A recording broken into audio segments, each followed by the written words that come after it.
अहमदाबाद में रिक्शा चलाने वाले फरिश्ता बनकर सामने आए हैं। कोरोना के केसेस में इजाफे के चलते एम्बुलेंस वक्त पर नहीं मिल पा रही है।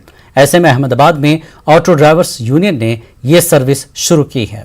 ये सर्विस बिल्कुल मुफ्त है।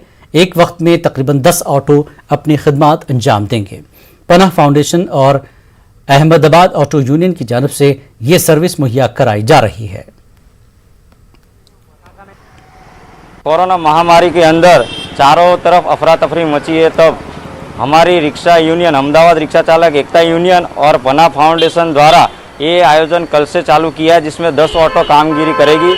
खास करके कोरोना पेशेंट है, उनको घर से कोई सामान लाना है, कोई रिपोर्ट कराना है, हॉस्पिटल जाना है, उसके लिए ये सुविधा मिलेगी। उसके लिए एक ऑटो हेल्पलाइन नंबर जो मैं बता रहा हूँ कि 7600060760 ये नंबर पे कोरोना दर्दी जब फ़ोन करेंगे तो उनके वहाँ रिक्शा आ जाएगी, क्योंकि हाल 108 और एम्बुलेंस सफिशियल नहीं है, पहुँच नहीं पा रहे हैं। तब ट्रांसपोर्टेशन के लिए रिक्शा ही एक विकल्प है। इस वजह से हम ये महामारी में सपोर्ट कर रहे हैं अहमदाबाद रिक्शा चालक एकता यूनियन और साथ में